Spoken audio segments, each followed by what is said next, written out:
இந்த டேபிள் மாதிரி தான் உன் வாழ்க்கையும். எனக்கு இவளோட கொஞ்ச நேரம் இருக்கவே அருவருப்பா இருக்கு. இதெல்லாம் பார்த்துட்டு நீ எப்படி இருப்பியோ? சீக்கிரமே இவளை விட்டுட்டு ஓட போறேன். அதுக்கு நான் ஏற்பாடு பண்றேன்.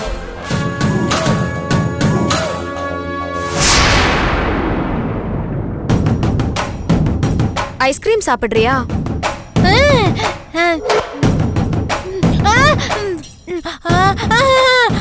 வேணாம், அம்மா திட்டுவாங்க. அம்மா திட்டாம நான் பாத்துக்கிறேன். ப்ராமிஸ்? ப்ராமிஸ்.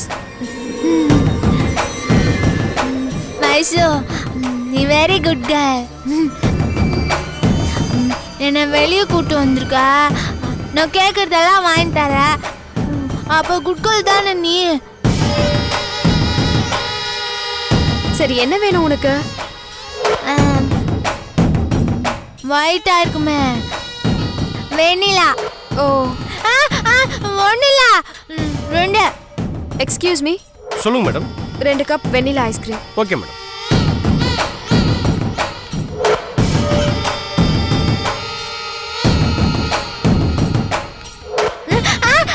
ஐஸ்கிரீம் எனக்கு. எக்ஸ்கியூஸ் மீ, இதை க்ளீன் பண்ணிடுங்க. Okay madam.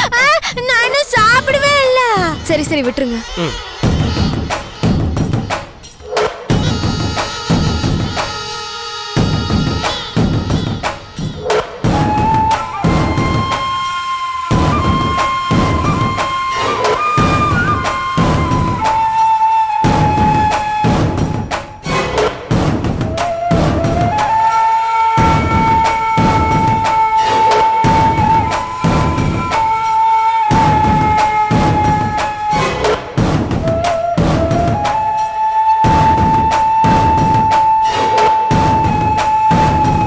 மாயா, நான் இனிமே உன்னை அடிக்கடி வெளியில கூட்டிட்டு வரேன்.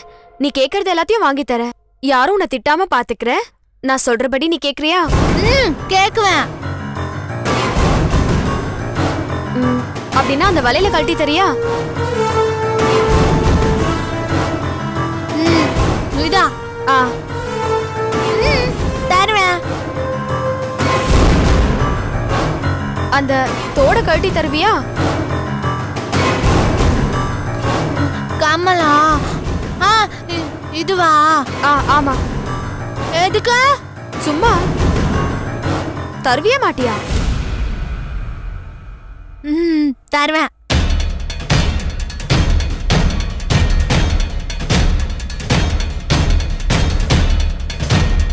அந்த பொட்டு தருவியா? கொடுக்குவேன்.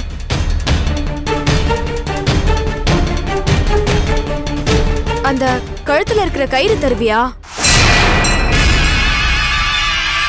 என்னது?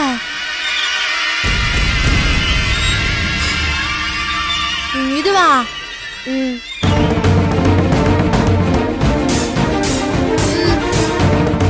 என்ன வெச்சுக்கோ. ஏய், இப்ப வேணாம். நான் கேக்குறப்ப கழட்டி தந்தா போதும்.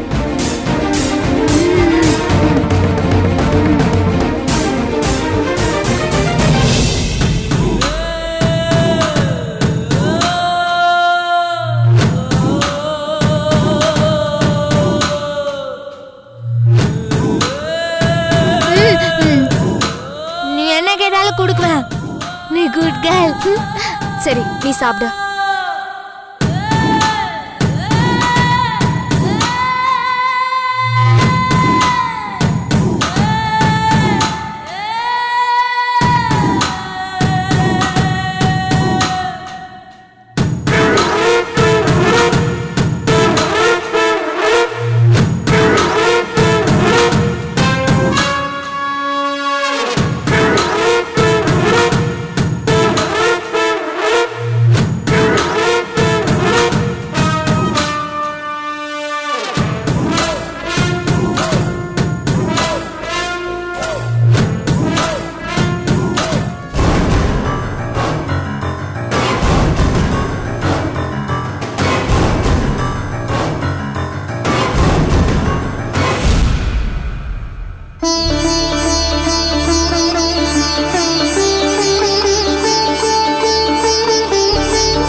நீ சொல்றதெல்லாம் நிஜமாப்பா?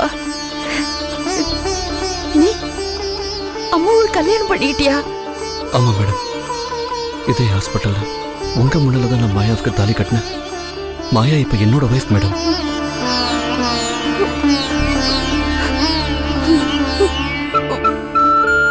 ஐயோ மேடம், என்ன இதெல்லாம்? இப்ப எதுக்கு அழறீங்க? ப்ளீஸ் அழாதீங்க. மத்த பொண்ணுங்க மாதிரி என் பொண்ணுக்கு கல்யாணம் நடக்குமான்னு பல நாளா தூக்கம் வராம நான் அழுதுருக்கேன்.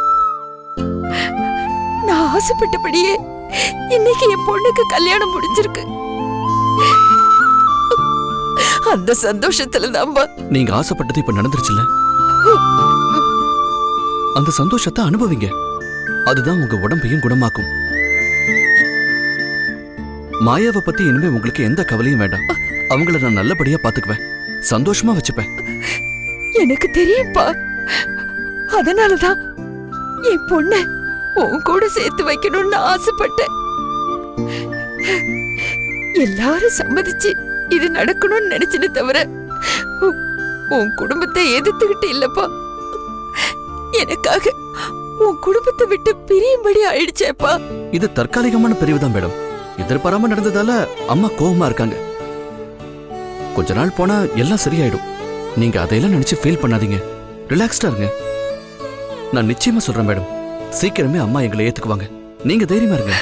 உனக்கு எப்படி நன்றி சொல்லுதுன்னே தெரியலப்பா. நீ மனுஷன் இல்ல, என் பொண்ண பாத்துக்க வந்த கடவுள். ஐயோ என்ன மேடம் இதெல்லாம்? இதை தவிர எனக்கு என்ன பண்றதுன்னு புரியலப்பா. என்னை விட நல்லா பாத்துக்கிறதோட என் பொண்ணுக்கு கிடைச்சிருச்சு.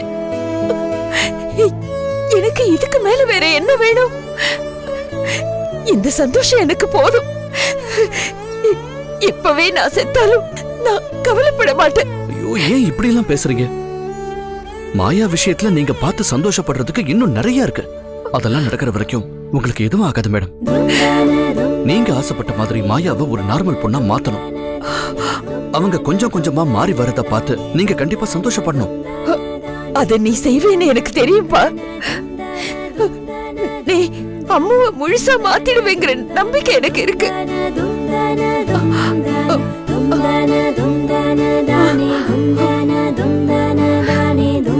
அம்மா எங்கப்பா?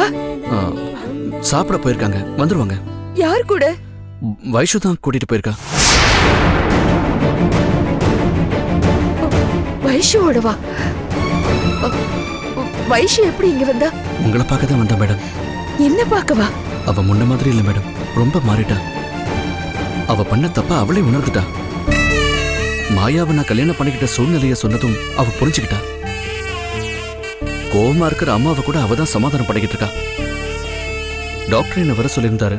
அப்பதான் மாயா பசிக்குதுன்னு சொன்னாங்க. உடனே வைஷு நான் கூட்டிட்டு போய் சாப்பிட வைக்கிறேன்னு கூட்டிட்டு போயிருக்கா.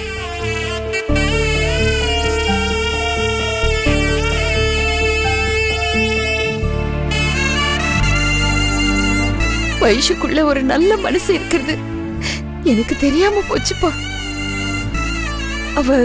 அவங்க அப்பா அம்மா மாதிரி தான் இருப்பான்னு இத்தனை நாளும் நான் அவளை தப்பா நினைச்சிட்டேன்.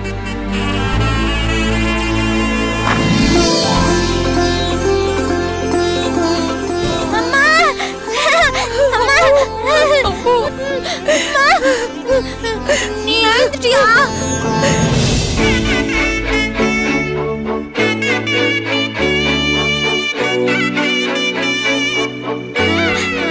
யோகி கொடுத்தா.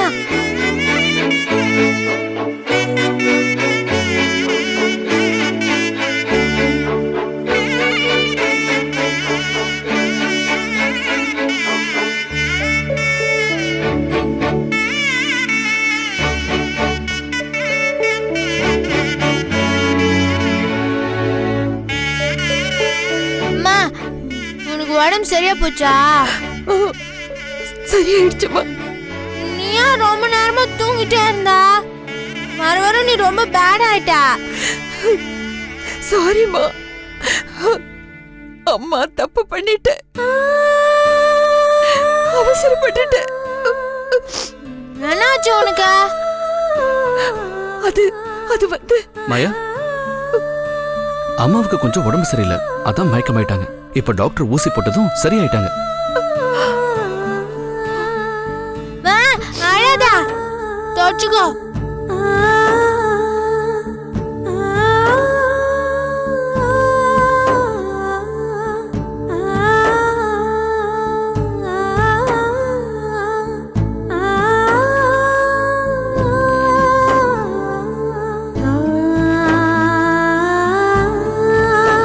வைஷு,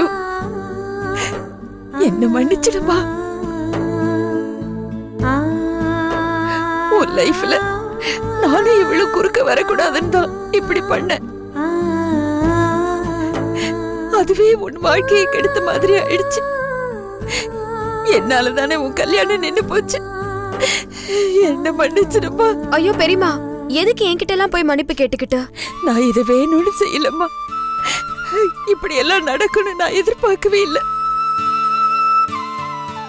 உனக்கும் யுகிக்கும் நடுவுல நாங்க இருக்க கூடாதுன்னு நினைச்சேன். அது இப்படி முடிஞ்சு போச்சு. என்ன மன்னிச்சிடுமா. ஐயோ, எதுக்கு திரும்ப திரும்ப அதையே சொல்றீங்க? முதல்ல கல்யாணம் நின்னு போச்சுன்னு கோவப்பட்டது உண்மைதான். யுகி அதை எடுத்து சொன்னதோ சூழ்நிலைய புரிஞ்சுக்கிட்டேன். நானும் என் அம்மாவோட சேர்ந்து உங்களுக்கு தொந்தரவு கொடுத்துட்டேன். உங்களுக்கு எதிரா யுகிய மாத்தணும்னு சொல்லி நிறைய தப்பு பண்ணிட்டேன். ஆனா நீங்க எந்த தப்பும் பண்ணல. நீங்க எனக்கு நல்லதுதான் நினைச்சீங்க. உங்க நல்ல மனசுக்கு அதான் நடந்திருக்கு. யுகி என்ன கல்யாணம் பண்ணிக்கலன்ற வருத்தம் எனக்கு இருக்கு. ஆனா என் அக்காக்கு நல்ல வாழ்க்கை அமைஞ்சிருக்கே.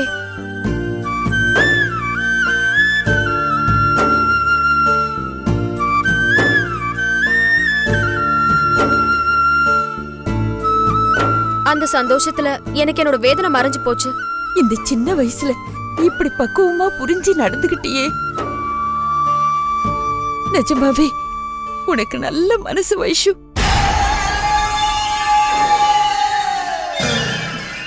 யுகி, டாக்டர் என்ன சொன்னாங்க? இன்னைக்கு ஒரு நாள் அப்சர்வேஷன்ல வச்சிருந்துட்டு நாளைக்கு டிஸ்சார்ஜ் பண்ணலாம்னு சொல்லியிருக்காரு. பா, இப்பதான் எனக்கு நிம்மதியா இருக்கு. மாயா, சாப்பிட்டீங்களா? சாப்பிட்டேன். வயிறு ஃபுல்லா ஆயிடுச்சு. என்ன சாப்பிட்டீங்க? நானா தோசை, பொங்கல், இடியாப்பம், இட்லி, அப்புறம் வைஷு ஐஸ்கிரீம் கூட வாங்கி கொடுத்தா. எல்லாத்தையும் நீயாவா எடுத்து சாப்பிட்ட? ஆமா, எல்லாம் நானே சாப்பிட்டேன். ஃபர்ஸ்ட் தோசை, அப்புறம் இட்லி, அப்புறம் இடியாப்பம், அப்புறம் பொங்கல், அப்புறம் நிறைய ஐஸ்கிரீம் சாப்பிட்டேன். யுகி, இன்னைக்கு நானே தனியா சாப்பிட்டேன். யாரும் வீட்ல தெரியுமா? அப்படியா? மாயா தான் இப்போ குட் கேர்ள் ஆச்சே. ஆமா, எல்லாமே நானே சாப்பிட்டேன். அவ எங்க சாப்பிட்டா? எல்லாத்தையும் வாங்கி பாதி கீழே பாதி டேபிள்ல கொட்டி குழப்பி அந்த டேபிளே ஒரு மாதிரி நாஸ்தி ஆயிடுச்சு. பார்க்கவே ஒரு மாதிரியா தான் இருந்துச்சு. மாயாவை பத்தி நமக்கு தெரியும், ஆனா அங்க இருக்கிறவங்களுக்கு தெரியாதுல்ல. எல்லாரும் முகத்தை சுழிச்சுக்கிட்டு பார்த்தாங்க. ஏண்டா வெளியில கூட்டிட்டு போனோன்னு ஆயிடுச்சு. மாயாவை இனிமே எங்கேயும் வெளியில கூட்டிட்டு போகாம இருக்கிறது தான் நல்லதுன்னு தோணுது. இதுக்கு பயந்துதா இவளை நான் எங்கேயுமே கூட்டிட்டு போறதில்ல. இல்ல மேடம், இங்க தான் நீங்க தப்பு பண்ணிட்டீங்க. மாயாவை அடிக்கடி நீங்க வெளியில கூட்டிட்டு போய் அவங்களுக்கு பொது இடத்துல எப்படி நடந்துக்கணும்னு நீங்க சொல்லி கொடுத்துருக்கணும். அதை செய்யாததுனாலதான் இப்ப அவங்களுக்கு எங்க எப்படி நடந்துக்கணும்னு தெரியல. பொது இடத்துல தப்பு பண்ணா அப்படி செய்யக்கூடாதுன்னு சொல்லி திருத்தி இருக்கணும். இனிமே நான் மாயாவை தினமும் வெளியில கூட்டிட்டு போறேன். அவங்களுக்கு ஒவ்வொரு இடத்துலயும் எப்படி நடந்துக்கணும்னு சொல்லி கொடுக்க போறேன். அதுதான் இவங்களை மாத்துறதுக்கான முதல் படி. ஏன்பா, இவ பண்றதெல்லாம் பார்க்கும்போது இவ உனக்கு பாரமாவே தெரியலையா? வைஷு ஒரு நாள் வெளியே கூட்டிட்டு போனதே முடியல அப்படிங்கிறா. நானும் பிரச்சனை வரும்னு இவளை வெளியே கூட்டிட்டு போனதே இல்ல. ஆனா நீ தினமும் இவளை வெளியில கூட்டிட்டு போறேன்னு சொல்றியே. இல்ல மேடம், மாயா இப்ப எனக்கு ஃப்ரெண்ட் மட்டும் இல்ல, என்னோட வைஃப். அவங்கள கேர் எடுத்து பாத்துக்க வேண்டியது இப்ப என் கடமை இல்லையா? கல்யாணத்துக்கு அப்புறம் மனைவிக்கு உடம்பு சரியில்லைன்னா புருஷன் பாத்துக்கிறது இல்லையா? அப்படிதான் மாயாவும். மாயாவுக்கு எங்க பிரச்சனைன்னு பார்த்து அவங்கள நார்மல் ஆக்க வேண்டியது என்னோட பொறுப்பு. ஒரு புருஷனா நான் இதை செஞ்சுதான் ஆகணும். இது என்னோட கடமை மேடம். நான் சொல்றது சரிதானே வைஷு? சரிதான்.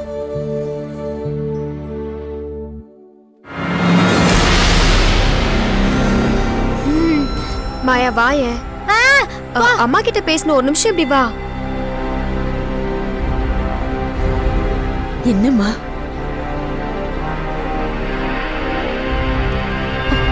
சொல்லு.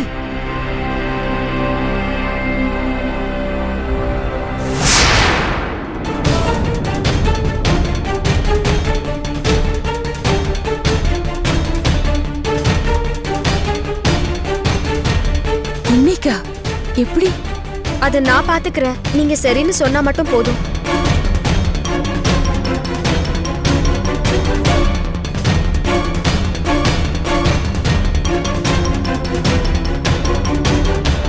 யோசிக்காதீங்க பெரியமா, இதெல்லாம் நடக்கிறது தானே சம்பிரதாயம். இதை இன்னைக்கே செஞ்சிடலாமே.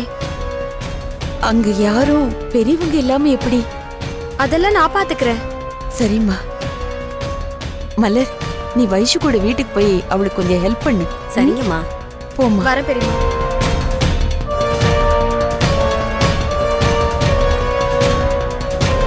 மேடம், வைஷு என்ன சொன்னா? அது வந்து கல்யாணம் முடிஞ்சதும் செய்ய வேண்டிய சில சம்பிரதாயம் இருக்குல்ல, அது செய்யணும்னு சொல்றா.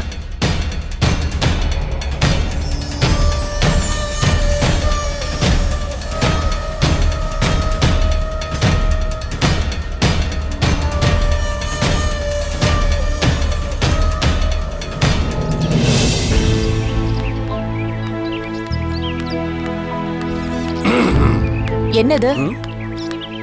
ஸ்டைலா நடந்து வர. எங்க வீட்ல ஒரு பிரச்சனைனா உங்களுக்கு குதூகலமா இருக்கும்ல? யா. இல்ல இல்ல, அதெல்லாம் ஒண்ணு இல்ல.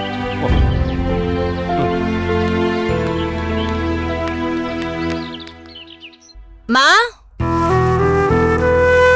வாமா. வாங்க மாப்ள. என்னத்த கல்யாணம் வீடு கலகலன்னு இல்லையே, ஒரே சோகமா விரிச்சோடி போய் கிடக்கு. என்னத்த மச்சானா காணோம்? ரூம்ல டயர்டாகி தூங்கிட்டு இருக்காரோ? என்னங்க என்ன பேசுறீங்க நீங்க? இல்லம்மா, மச்சானா பார்த்து கூட்டு வரேன்னு சொல்லி போனாங்களே, அம்மாவை பார்த்த உடனே உன் தம்பி காலில் விழுந்திருப்பான், இவங்களும் மன்னிச்சு ஏத்துருப்பாங்க. ஏத்த கூடிய அந்த பொண்ணையும் கூட்டு வந்துட்டீங்களா? எந்த நேரத்துல என்ன பேசணும்னு விவசாயே கிடையாது உங்களுக்கு? ஏய், உங்க அம்மா போய் தெரிஞ்சடி பேசுறேன். உன் தம்பி அந்த பொண்ணு காலில் விழுந்ததான் அவன் செஞ்ச தப்பெல்லாம் உங்க அம்மாவுக்கு மறந்து போயிருக்கான். உடனே அவங்கள ஜோடியா வீட்டுக்கு கூட்டு வந்திருப்பாங்க. அதாண்டி கேட்டேன். ஏத்த கூட்டு வந்துட்டீங்களா? வரும்போது ஆர்த்திலாம் எடுத்துங்கல்ல? அப்புறம் மருமக வந்தோன்னு விளக்கேற்ற சொன்னீங்களா? அது ரொம்ப முக்கியத்த. எது எப்படியா வீட்டுக்கு வந்த பொண்ணு விளக்கேத்தனா, அப்பதானே குடும்பம் விளங்க. என்னம்மா அன்னிக்கிட்ட பேசிட்டு இருந்தியா? இருட்டு அத்த, பொண்ணு மாப்பிள்ளைங்களாம் பால் பழம்லாம் கொடுத்தீங்களா? கொஞ்சம் சும்மா இருக்கீங்களா? நீ சும்மா இருமா. நான் வந்து இவ்வளவு நேரம் ஆச்சு, இன்னும் மாப்பிள்ளைய காணா. புதுசா கல்யாணம் ஆனவன் முதல் விருது எந்தில இருக்குன்னா, அதனால தான் கூப்பிட வந்தேன். என்ன நடந்துச்சுன்னு நான் அவ்வளவு தூரம் சொல்லியும் இப்படி வேதனைப்படுற மாதிரி பேசுறீங்களே. இதுல வேதனைப்பட என்ன இருக்கு? நானும் நடக்காதியா சொல்லிட்டேன். நாளைக்கு நடக்க போறதுனமா சொன்னேன். இன்னைக்கு வேணா உங்க அம்மா உன வீட்டுல சேர்க்காம இருக்கலாமா? நாளைக்கே வீட்டுக்கு வந்து அம்மா அழுதானா வீட்டுல சேர்த்துப்பாங்கல்ல? அது ஒரு நாள் நடக்காது. எப்படி நடக்காம போயிடும்? அவங்கள பார்த்தா பேசாம போயிடுவானா? இதோ இவங்களெல்லாம் வெளில பார்த்தா பேசாம போயிடுவானா? இவங்களும் பேசுவாங்கல்ல. என் பொண்ணுங்க என்ன மீறி நடக்க மாட்டாங்க. இப்படிதான் என் புள்ள என் பேச்சு மீறி நடக்க மாட்டான்னு சொன்னீங்க, நடந்துட்டால.